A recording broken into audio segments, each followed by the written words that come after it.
Hey, we should be live. Microphone. Alright, looks good. Hold the chair in a little closer. Alright, so we're on Tyvar Part 22, and hopefully this will be the last stream that we're working on him, because we only need 12 more cuts. And while every cut has been pretty brutal at this point, I do think we can get him done in about an hour. And if you think that's unreasonable, because that's something like a card every 5 minutes, well, expect me to spend like 10 or 15 minutes staring at the list and then all of a sudden make a couple cuts based on things and then go back to staring at the list again. So yeah, no, that's accurate. Finish off the last of my soda from lunch before I switch over to my water. Yeah. Alright. Let's start by going over the list again and reminding myself what's still in here. So, Demonic Tutor, best tutor. Pretty much. Lalmore Elves, we need early mana dorks to get this ball rolling. And we have no artifact acceleration or extra land plays, rampant growth effects. So, this is how we are going to get ahead on mana. Vindorn Elves, same thing. Vamp Tutor. Okay, so it might not be the second best tutor, but it's very, very high up there if it's not. Like, there might be arguments to be made for, tutors that are legal in Commander, because I think Tinker might even outstrip Demonic Tutor just for bypassing the casting cost on the thing you're tutoring for on top of that. But yeah, Vampiric Tutor, if not the second best tutor, definitely close. Yeah. Doesn't get it into your hand, costs one less mana though, and because it's an instant, you can do it at the end of a player's turn, so you go down a card but guarantee that the next card you draw is exactly what you needed. So I mean, you can make arguments for other tutors. Grim Tutor. The one that I always wind up cutting from Modern Horizons 2, the Suspend one, that's basically Demonic Tutor. I like that one a lot, but it never makes the cut. And I don't know if that's correct or not, because it's definitely one of the better tutors. You just suspend it, and then 2 turns later, you get what you need. The thing that's bad about it is when you're in the mid to late game and you need the card right now. There's no real way to speed that up. Oh, sorry. Like I said, just ate, and apparently I cannot clear my throat again. I don't know why I say that like I'm surprised. That's literally what happens 90% of my streams, but maybe higher. Yeah, I wonder if there's any other tutors that actually could or should even dethrone Vamp Tutor, and I don't think that there are. Assuming that you would have access to all of the tutors that are legal in Commander. Scroll Rack. Basically one of our few ways to get massive card advantage. Since I always run all of the fetch lands that are in my color combination. The Scroll Rack lets us shuffle away the cards we didn't want after drawing a whole bunch of cards, and then if those cards don't work, we can do it again. Survival of the Fittest. That might have legs for argument for best tutor outside of Demonic. Being able to get rid of one of our one-drop, like Lalmore Elf type elves, and go tutor for one of the 7 cares about its own power to determine mana dorks. Probably the second best tutor in our deck. Like, I might give it that over Vampiric at that point because it's reusable. Priest of Titania, one of the bridges between our 1 mana dorks and our power based mana dorks. Gives us something to do in between those two that can help ramp us also. Priest of Titania is my least favorite out of all of our early mana plays because we have to have another elf in play before she makes 2. Which means if we're ramping into something like Tyvar and he comes down turn 3, that's okay. But ideally you want to go like one of the Lalamore elf variants into her and then untap with like 5 mana or 6 mana on turn 3. Kamal is one of our win cons. You can repeatedly overrun with him if you have enough mana, and we can generate infinite mana at various points in time. Also, his ability to turn lands into 1/1s is very useful both for us because we could animate our lands, tap them for mana, get counters on them, and then later on animate them again and attack with them if we wanted to. Also, turning your opponent's creatures or turning your opponent's lands into creatures can get a whole lot of their lands killed under the right circumstances. This is actually a favorite of mine in my Risk the Redeem deck, where I also have the original Elish Norn. It's like, okay, I'm just going to spend a green mana and kill your land now. Because your land is a 1/1 with -2/-2 on it. And my lands are 3/3s if I want to animate them.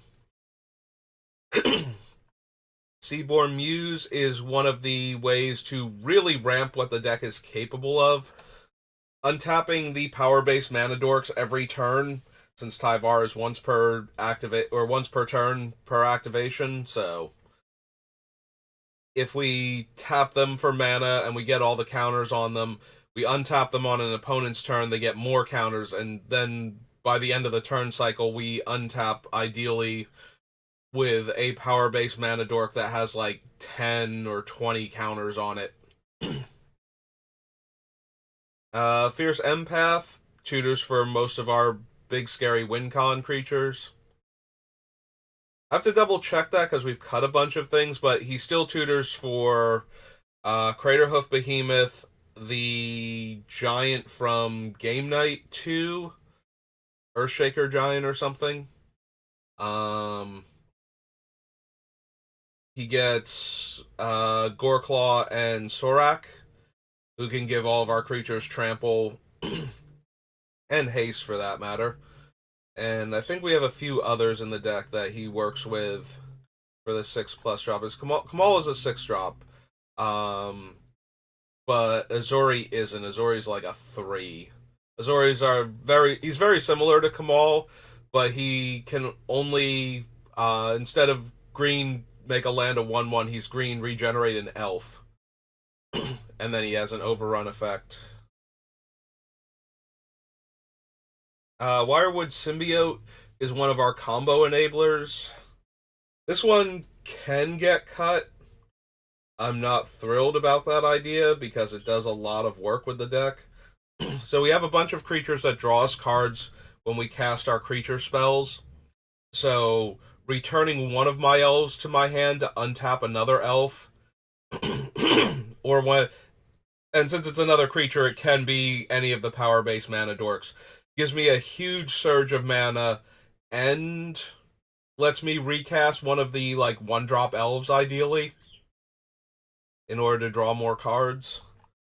Lightning Greaves is actually in here to pass between our mana dorks so they can tap for mana the turn they come down. Oblivion Stone is a reset button. Tooth and Nail is one of our finishers. Being able to tutor, ideally it will be Craterhoof Behemoth and God Eternal Ronus. So that way we get the big power and toughness boost and trample, and then double the power of all of our creatures.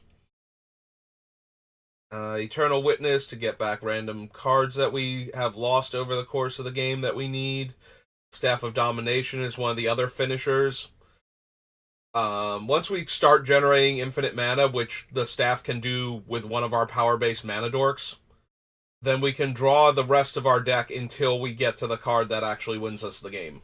So it does not take a whole lot. In fact, it's 4. So as long as our mana dork taps for at least 5, taps for at least 5, we have infinite mana and therefore infinite card draw, and we can tap all of our opponent's creatures while we're at it, just because. Sensei's top to help with the deck manipulation, since I'm running all the fetches. Cloudstone Curio is the other combo thing. Whenever we cast a permanent that's not an artifact, we can bounce another permanent of that type. So we cast 1 mana dork, bounce a 1 mana dork, and keep going in that fashion until we've drawn our entire deck using one of the cast triggers. And as long as the mana dorks themselves have haste from some source, which we have multiples of, including the Lightning Greaves, we can just keep tapping them for the mana to cast the next one. Primordial Sage is one of those cast trigger draw card for creatures.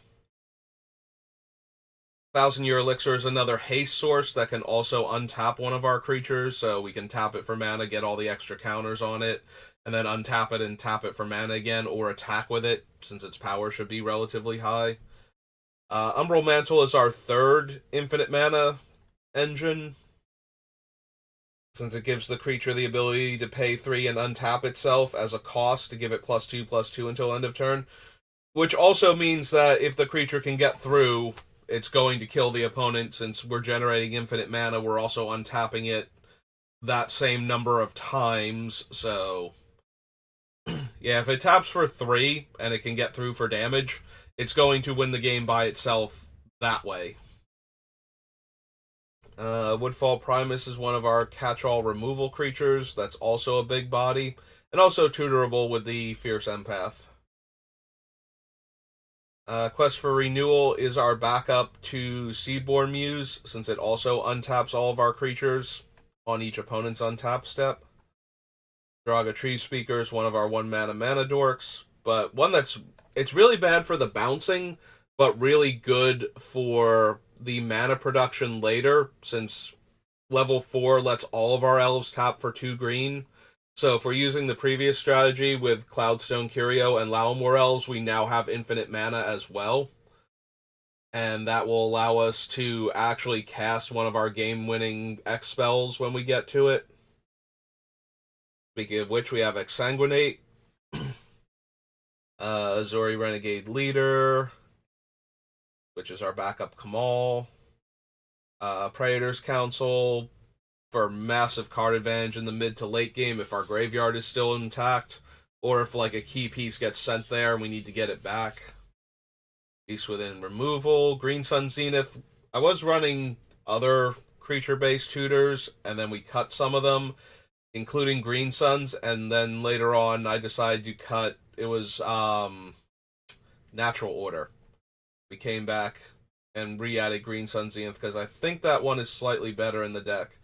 We have very few creatures I want to sacrifice, like, technically none of them I want to sacrifice, but we can easily get rid of, like, one of the 1 mana dorks a lot of the time for Green Sun, or for Natural Order, but Green Suns just lets us get those, and with our mana production, we should be able to actually get what we need at the higher casting cost. Like, bypassing the mana cost is not a huge deal in this deck the way it would be in some other decks. Craterhoof is probably our best finisher. Like, it's the go-to one for what I would tutor for to finish the game. Dire Sage is one of the 7 power-based mana dorks. Hero's Downfall for removal. Inspiring Call to protect all of our creatures. It only works on the ones with 1/1 counters on them, but there's only one heroic intervention, and this one lets us draw cards based on the creatures we're saving, so that helps. Deathwatch Recruiter is in here primarily for the activated ability to look for creatures, because once we have infinite mana, most of our win cons are creature based at that point, with the exception of the two, technically three X spells, but only two of them win the game on the spot. So it still does tutor for them very slowly, but it will get us there, and it's repeatable. So once we have infinite mana, it's just keep activating until we find the one that actually wins us the game. There's Heroic Intervention. Torment of Hailfire is our other win the game on the spot X spell. Marwyn's another power-based mana dork. Assassin's Trophy is removal. Beast Whisperer is card draw for casting. Incubation Druid is the other elf I'm not thrilled with. That is the bridge between the 1 mana and 3 mana dorks, and I don't feel like I can cut either of those because we need cards in between before we hit the power-based mana dorks and get them going. And Incubation Druid with Tyvar is like, you tap it once and it gets the counter, so now it can tap for 3 mana from that point forward, so you never have to pay the 5 mana to adapt it. Also, the second time you activate it, it will get more counters than, or we'll get the same amount of counters it would have gotten from adapting anyway, so it's not like there's a huge loss from putting the 1 counter on it instead of adapting it for 3. Casualties of War is one of my favorite removal spells. Finale of Devastation is another... technically it is an X spell that wins the game on the spot. It's a backup Craterhoof Behemoth in a lot of cases, because we will be casting it for 10 in almost every situation. Ronus is our second huge power and toughness boost. We have others in the deck that can do this, but Ronus gives such a huge power and toughness boost when we're already doing the other things that it basically overwhelms anything less than somebody arbitrarily gaining a trillion life. And if we have enough things going on where we're infinite, we can actually do the trillion damage necessary, and God Eternal Ronus makes that a bit easier because he's a 5-drop. So if we have infinite mana and the Cloudstone Curio thing going, we can just keep bouncing and recasting him until we exponentially overwhelm the person with the arbitrary life gain amount. Or at least get our commander high enough that he'll deal the 21 damage through all of their blocking creatures. Whichever. Murderous Rider, part of our removal package. Great Henge, another one of our cast a creature, draw card effects. This one also starts it with an extra point of power, so the power-based mana dorks are a little bit stronger with it. And it can tap for mana, and it can gain us life, so... Nyxborn Ancient is one of 2 cards that, in our color combination, lets our mana dorks themselves tap for more mana, which then causes them to get more counters from Tyvar. So tapping any of the power-based mana dorks for mana, like even if they're 1/1s, they're going to make 3 mana and therefore get 3 counters. So now they'll be 4/4s. The next time they will tap for 12 mana and get 12 counters. This one is also potentially a cut because it's A, pretty expensive to cast, which is not a huge deal, but B, is almost win more at that point. Like, if we have the power-based mana dorks and the Tyvar, there's that awkward turn or two where the mana dorks don't tap for enough mana yet because their power starts at 1. This can help get past that, but at the same time, that's the only situation that we really desperately need it in. In all other situations, like, if they tap for 10 or they tap for 30, it's going to be the same thing a lot of the time.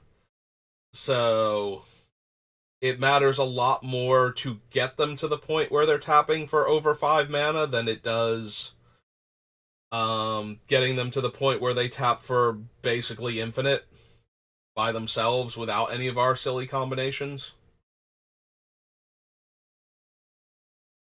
The one other thing that this does very well is lets us use the 3 mana tap based on their power mana dorks to go infinite with Cloudstone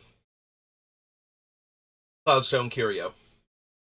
Since we would be bouncing them back to our hand, this lets the other ones also tap for mana equal to their mana cost, so that way we can keep drawing more cards with our draw triggers in order to find the actual cards that let us win the game. Vorinclex is one of our few double the number of counters we get from things. Similar to the Nyxbloom Ancient, his primary purpose is to rapidly increase the power-based mana dorks, what they can tap for. So he has potential to be a cut. He's actually worse than the Nyxbloom Ancient because he does not work with the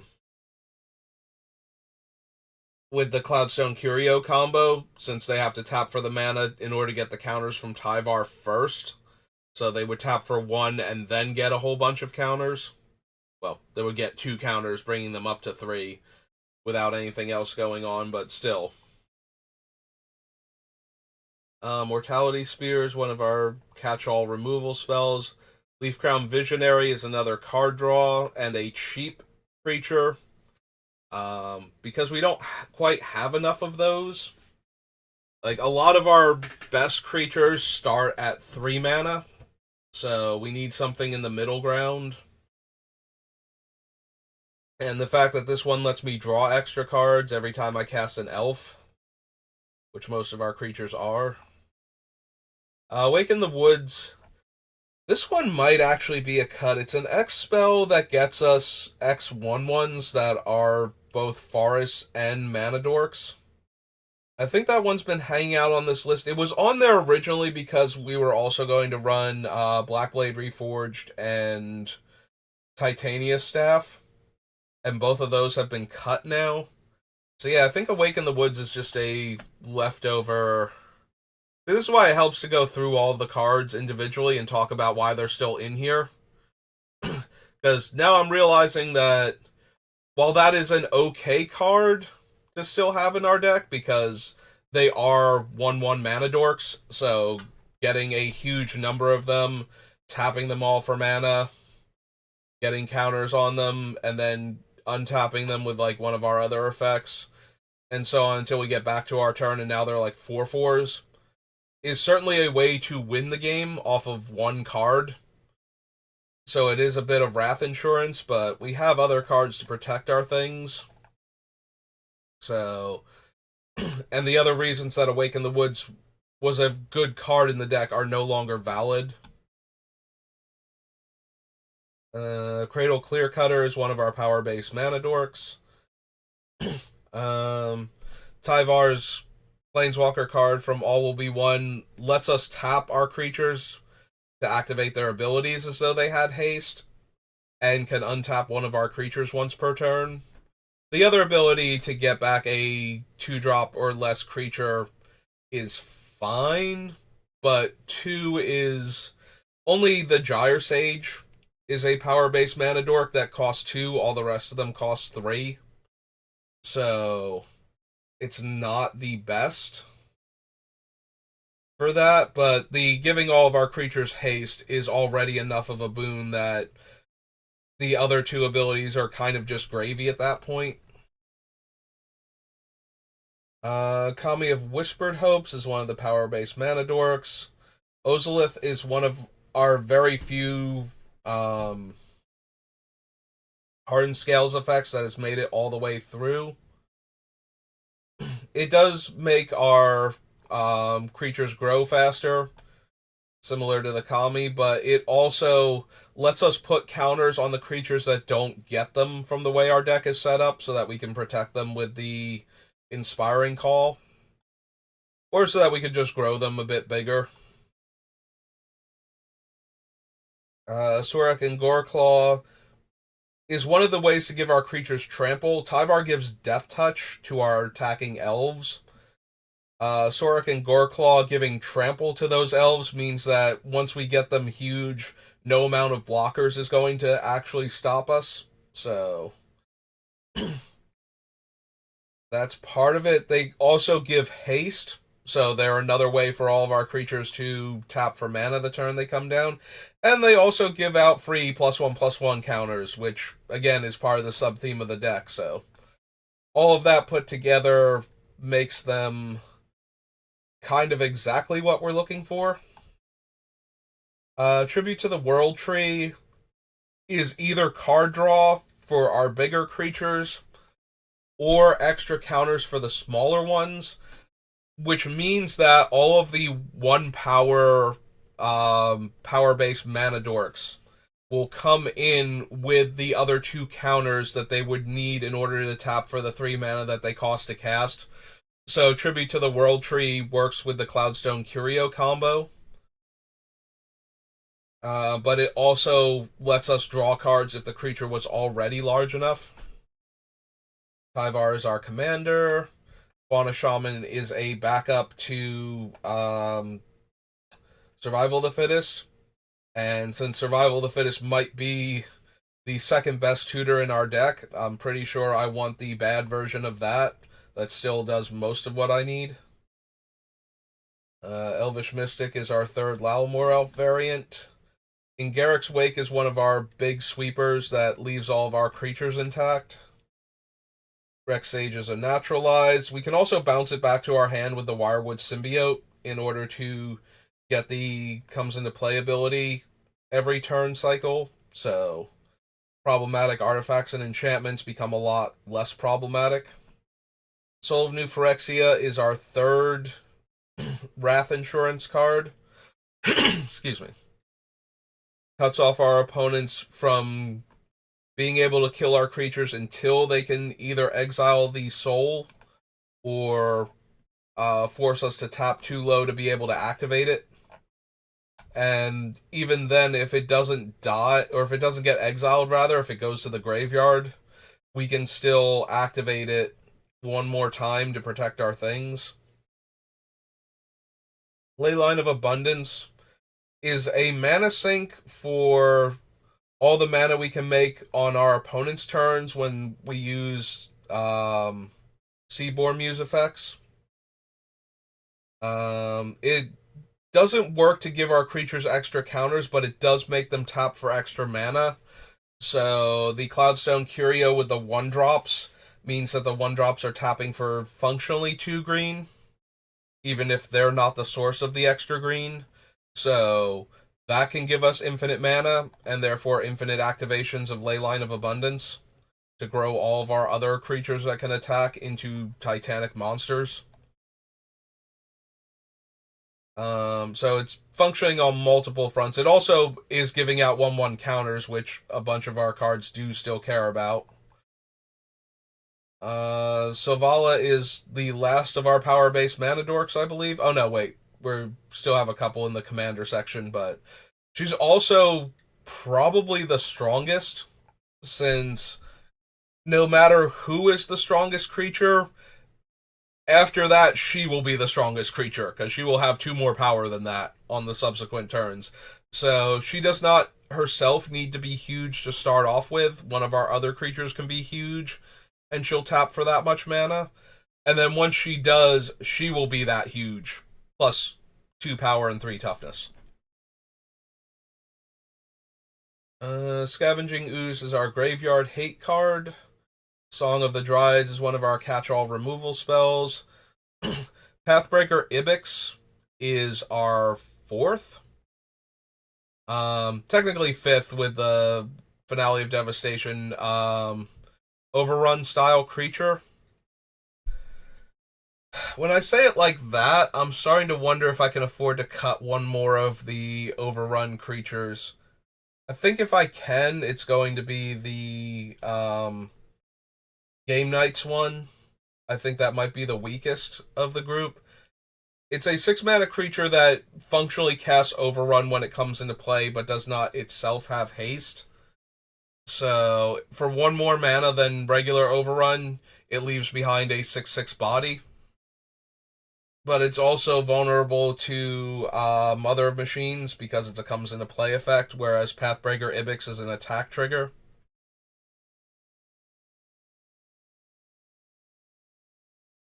And since the Ibex itself is a 3/3, it's always at least an Overrun. Yeah, maybe we do that then. Because we don't need all those overruns when we have tutors to go get our creatures. We do need more than like one or two, though, to make sure that we can get one and that if something happens to it, we still have another one to work with. But yeah, I think we can cut that thing when we get to it. Windgrace's Judgment is my second favorite black-green removal spell in Commander. Huron's Blade Elite, that should be the last of our power-based mana dorks. It's not going to get counters for humans entering the battlefield because we don't have that many, but it is one of the power-based mana dorks, so it does grow every time we use it while we have Tyvar out. Branching Evolution is the last of our +1/+1 counters matters cards that gives extra counters. And yeah, we're going to cut the Earthshaker Giant. Hey. Well, we managed to find 2 cuts just by going through all of the cards one by one and actually explaining what they're still doing in the deck. Because that helped me realize that this one is not actually doing what it was meant to do anymore. And this one is actually kind of redundant when we get down to it.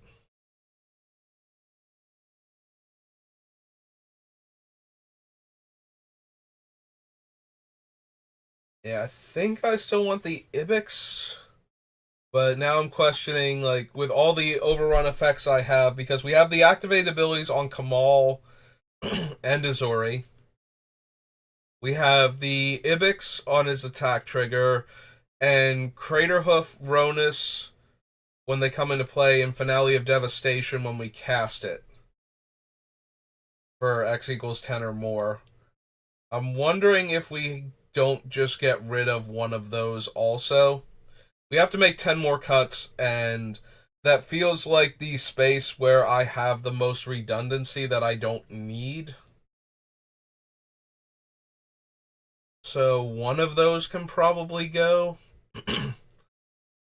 Craterhoof definitely stays. I think the Azuri and the Kamal stay because they're activated abilities. The Azuri lets us save our creatures from wraths like that aren't the old school ones that deny regeneration. Like if somebody's running Supreme Verdict or something, we can regenerate through that. It's only the OG Wrath of God style effects that won't allow for regeneration, and the things like Farewell that just exile them anyway, which we can't really stop. Like none of our things stop Farewell, so we're kind of stuck in that regard.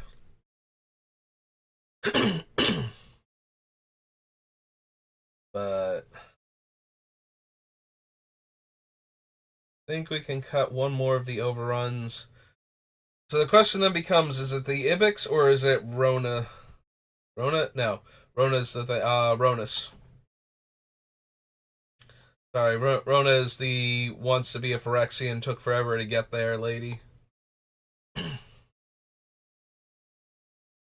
I suppose it's gonna be God Eternal Ronus at that point. Like we're already getting the huge power and toughness boost from Craterhoof. I do like to imagine doubling up the power, but if we have that particular combination going, we probably have the infinite mana necessary to bounce and recast Craterhoof Behemoth repeatedly. So yeah, I think we can cut Ronus safely.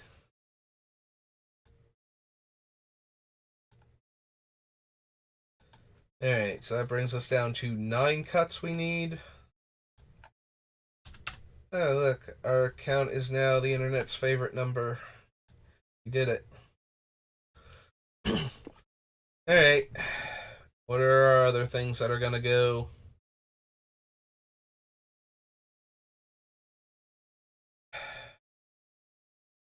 Like, Priest of Titania is so underwhelming in this deck, but we do have a bunch of elves and other Elf Matters cards. Like, the Priest can tap for green, she can draw us a card off of the Leaf Crown Visionary. Um, we can untap her with the Wirewood Lodge when we have enough elves in play, assuming she's the best elf to do it with. Like, if we have her and Llanowar elves and Vindorn elves in play, then she's tapping for 3 green, so we might as well untap her at that point for extra mana.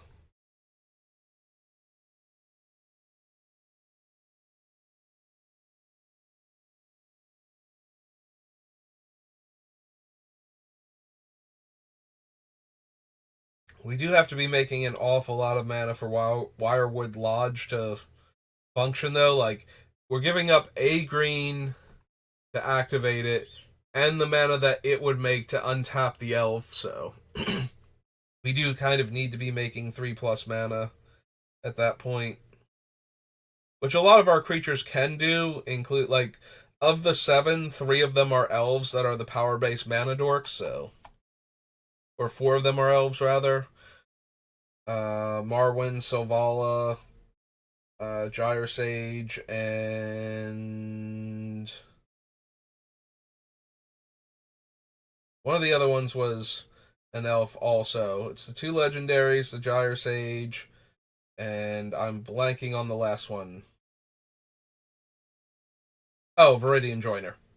Yeah, those are our mana dorks that are power based and also elves at the same time. So there's Empath, Wirewood Symbiote. Wirewood Symbiote could still be one of the ones that goes. It's got good synergy with the deck is the biggest problem.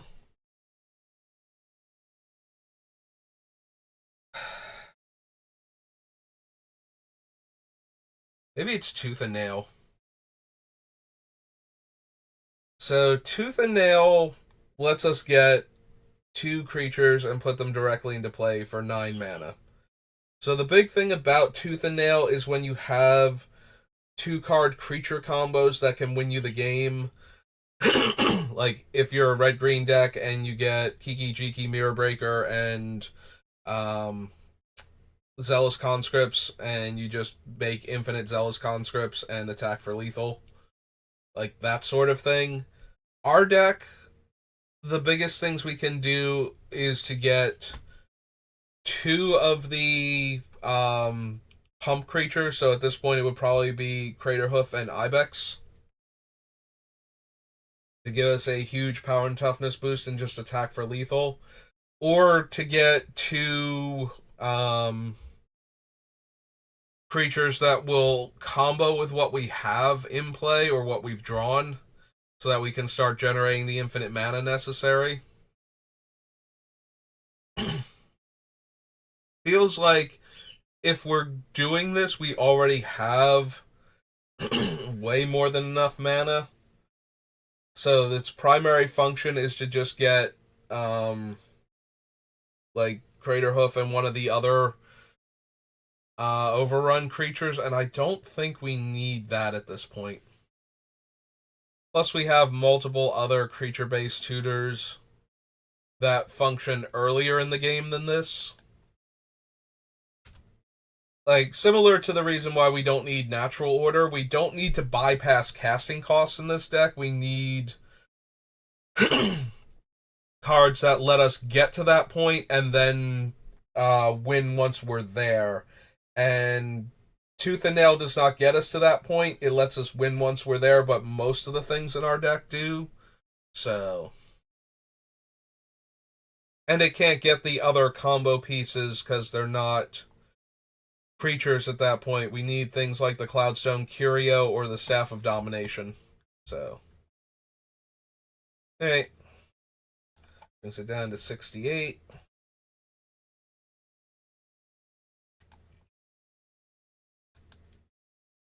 Get some more water.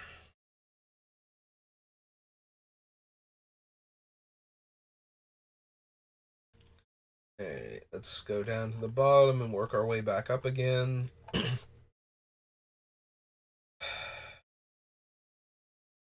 It's possible we don't need the hardened scales effects.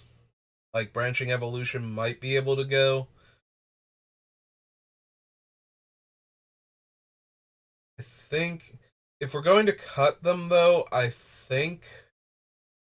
See, the problem with Vorinclex is he also hates on other players' counters matter strategies randomly while enabling ours better. So he has that extra utility to him.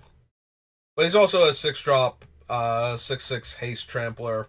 So he's just a big dumb creature a lot of the time. And we don't necessarily need the +1/+1 counter synergies. I think the most important one is actually Tribute to the World Tree because it lets our 3 mana power based mana dorks go infinite with Cloudstone Curio more readily, and it jumpstarts those creatures also when they come in, so they start on 3, and then we can tap them for 3 and get 3 more counters on them from Tyvar. So at that point, we have all the mana we would need reasonably. Yeah, if our one creature taps for 6 mana, I think we're good at that point, and we don't necessarily need the other counters. They're useful, of course, but I don't need to win more, I just need to win. And we gotta make room for all of the cards, so I think the win more cards are the easiest to cut. I just need to figure out which ones are actually that. Because there are definitely benefits to adding additional counters to our things, because it speeds up when we get to the thing. I think putting 2 counters on the creature the first time instead of 1 is basically the point where we break even.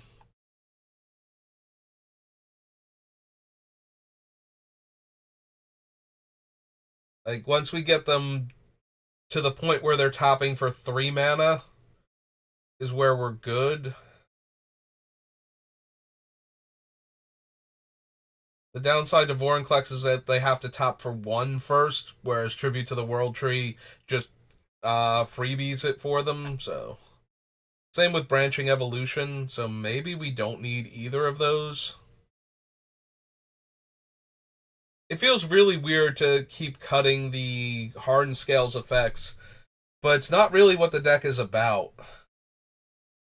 Like, yes, it has good synergy with our things, it gets them more counters faster, and that can be a big deal some of the time.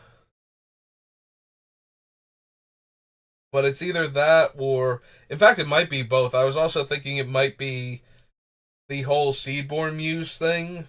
Like, maybe we cut that because we don't need that effect. It does speed up the clock, though. If we have a Seedborn Muse or Quest for Renewal out, and we cast one of the power-based mana dorks, we get to activate it like 4 times. Assuming we have like 3 opponents, we get to activate it 4 times before it gets back to our turn, and every time it's growing that much more.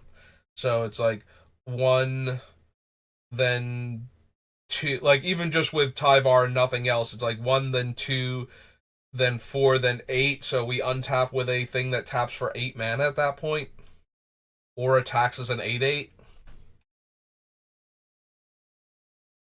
Yeah, it's kind of hard to cut those. So do we want to cut Vorinclex?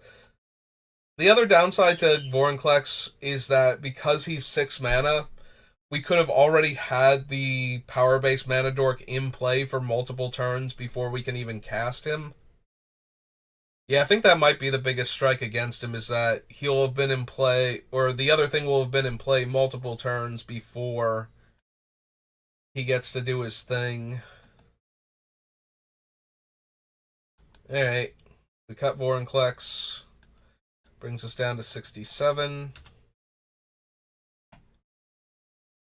Yeah, he runs into a similar problem as the Kamiya or Kodama of the West tree, where by the time we get to actually start using the effect, it's less impressive than it otherwise would be. The branching evolution is like a 3-drop, so it is possible to have that online and then one of the power based mana dorks, or to play it after casting one of the power based mana dorks and then start tapping it for mana. Like if we go Gyre Sage on turn 2, Branching Evolution turn 3 would be ideal, and then tap this for mana and get the extra counter. Then we're good to go. Although then we haven't cast Tyvar yet, so we don't get the extra counter. Alright, that's slightly awkward. So yeah, this thing is never going to quite explode the way I want it to, the way like the Kami would. If we cast the Kami turn 3 and then turn 4 Tyvar, or ramped into the Kami turn 2 and then Tyvar turn 3.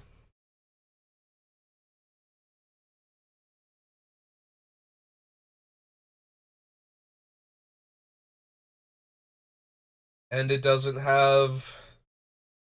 It also doesn't have the benefit if we are trying to do the Cloudstone Curio thing, which is the Tribute to the World Tree's primary claim to staying in this deck. Like, if we draw one of the power-based mana dorks after it, it gets to kickstart it with the extra 3 or extra 2 counters. And if we don't have that, like, we still would get the mana later on when we start doing the Cloudstone Curio thing with the power-based mana dork, so that way we don't lose mana and we can basically draw through our entire deck that way. Yeah, the more I think about it, the more we probably don't need Branching Evolution either. Which leaves our only Hardened Scales effect as the, like, straight up Hardened Scales effect as the Kami, which is already a power-based mana dork and was going to make it into the deck regardless, so. But yeah, if we get rid of all of the Hardened Scales. So now we only have, like, Tribute and Sorak putting extra counters on our creatures when they come in, which should still be enough. Like, now, they're coming in with extra counters now instead of getting extra counters. And this does mean I can cut some of the counters matters cards from the lands, too, when we get to that part. We're at 67? 66.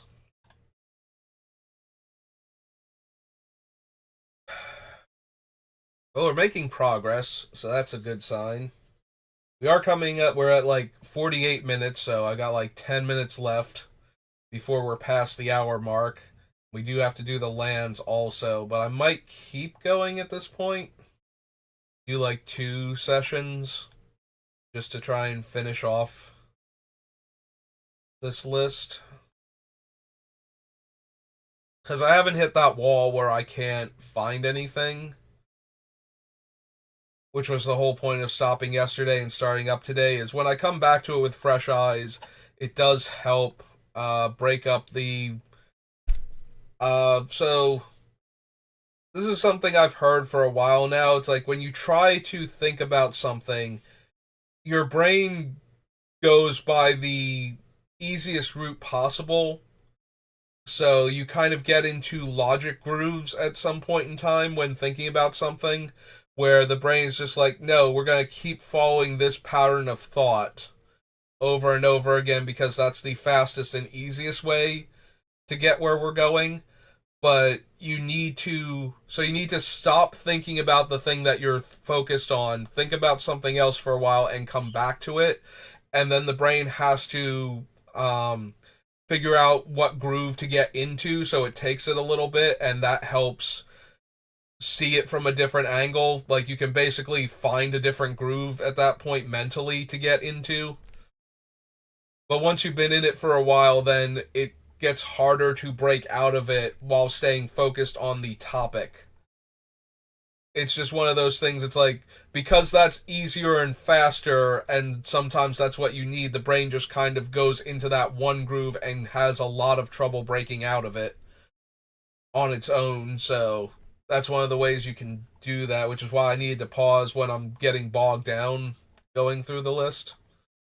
And then we came back to it, and I immediately realized, hey, this card shouldn't even still be in the deck.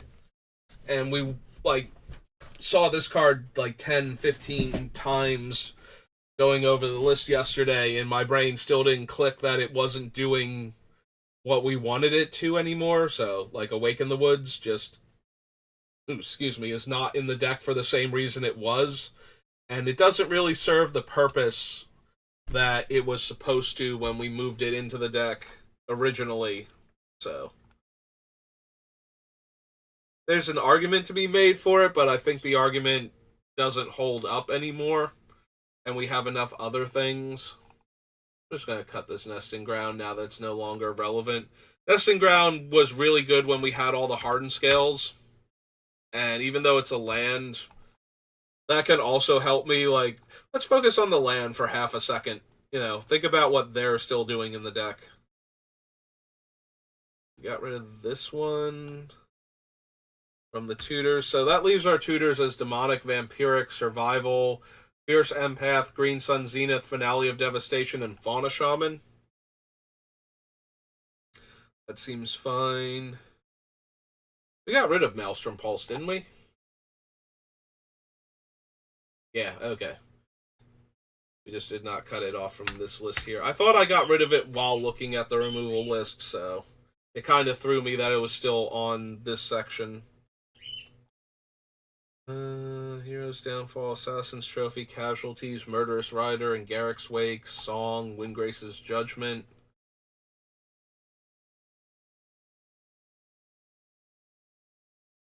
Great Henge, Leaf Crowned, Tribute to the World Tree.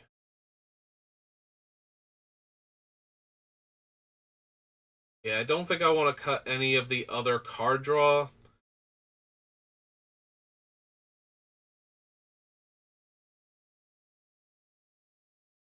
Alright.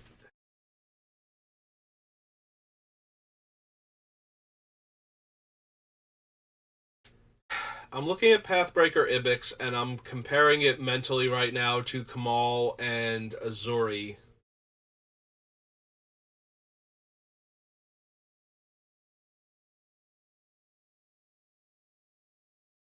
It's serving a different purpose. Like, if we got this with Finale of Devastation and gave it haste, that should be more than enough to kill our opponents. It works great with Crater Hoof.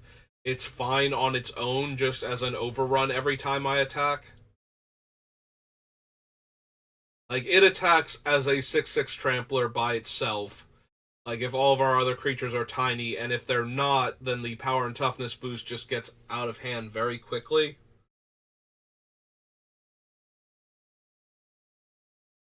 I need at least one solid graveyard hate card, and Scavenging Ooze is one of my favorites.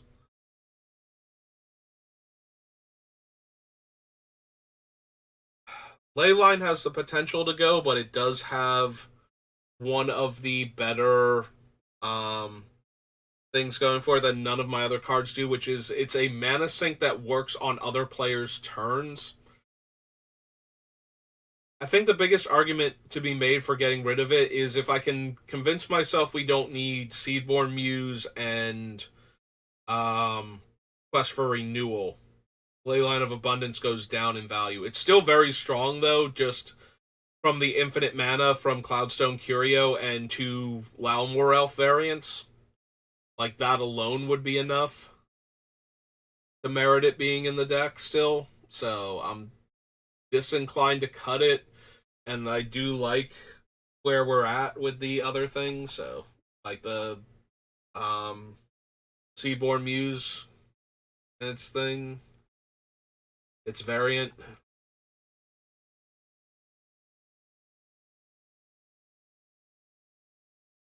Mystic, Fauna Shaman, Tyvar, Tribute, Sorak.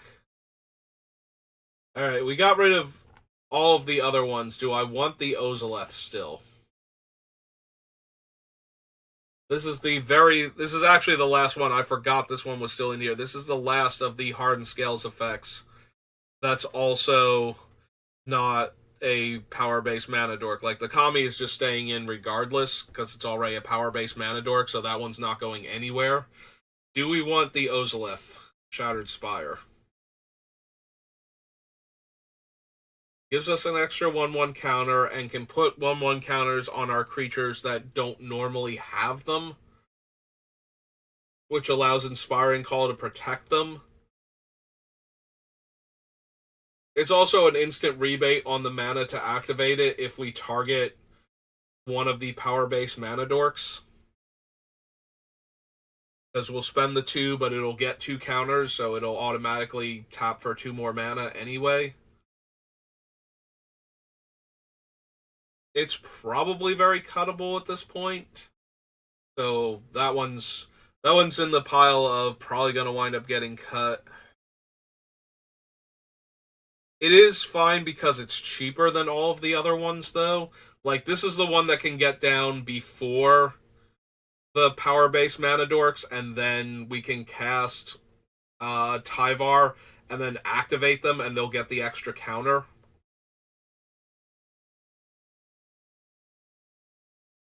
So that does have the potential to stay in.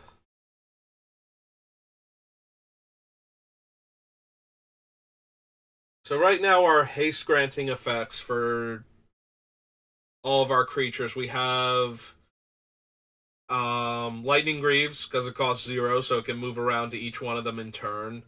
We have 1,000-Year Elixir. We have Tyvar, Jubilant Brawler, and we have Sorak and Goreclaw. So those are our 4. Everything we control functionally has haste cards. Yeah, I don't think I want to cut Tyvar because he's one of the cheaper ones. Like, it being cheap is actually kind of important. Sorak and Goreclaw are staying in because of all of the other things they're also doing while granting haste. So they're a backup to the haste granters while doing all of their other stuff. But their other stuff is more important and why their 6-drop, is still justified in the deck. Whereas Tyvar is here to be one of the 3 haste granters, and I think that effect is too important not to have redundancy on. I do think he's the worst of the 3, because I think he's way more easily killed and taken out of play than the 2 artifacts are.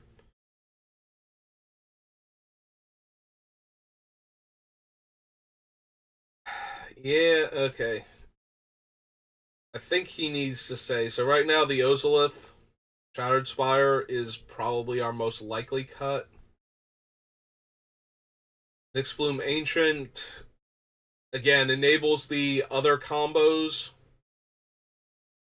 pretty readily and lets us grow our creatures faster. It is a 7-drop, though, so growing the creatures faster is kind of unnecessary at that point, although it does help if we've lost our creatures and we have to rebuild. Having the creatures tap for 3 times mana. And our lands, too. Like, it's not like it doesn't give us tons of extra mana at that point, but... Great Henge is one of our card draw, and I don't think we can cut any more of those.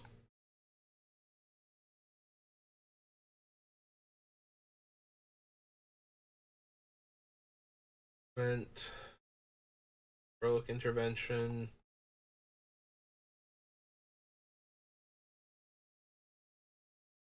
Do we need both Torment and Exsanguinate? Like, Finale of Devastation lets us win on a different axis than those 2 cards, but these 2 are attacking the opponents based on the amount of mana that we have, not the creatures that we have to work with. So, whereas Finale of Devastation is in keeping with our Craterhoof plan, Torment of Hailfire and Exsanguinate are like oddball areas of attack where we're not worried about our creatures, we're just taking advantage of our massive mana production to win the game. They're a lot harder to tutor for because a lot of our tutors are creature based. But at the same time, they do get around things that would otherwise protect our opponents from attacking creatures. But I'm wondering if we need both of them. Because once we start with the infinite mana thing, if we need to kill an opponent with our mana sources rather than our creatures attacking, we can find the Exsanguinate. And I think the Exsanguinate is slightly better than the Torment of Hailfire. They're both killing the opponents in the same way, but the Exsanguinate can also gain us a ton of life if we need that. Whereas Torment of Hailfire, if we're behind and we can cast a Torment for a decent sized X, it doesn't do as much. Like, the opponents will either just take the damage or sack the permanents and discard the cards that they least care about in that situation and still keep the better ones. Whereas Exsanguinate, there's no option. If it kills them, it kills them. And also, if we're behind and we have to cast it for a non-lethal X, we are gaining that much life per opponent. So if we gain like 10 life per opponent, that's 30 life. At that point, poison counters and commander damage are the ways we're going to lose that game most likely, or we're just so overwhelmed we were never winning. So hey, I think I can talk myself into parting with Torment of Hailfire and still feeling confident with the Exsanguinate as a backup win con for when we can't kill our opponents with attacking creatures specifically.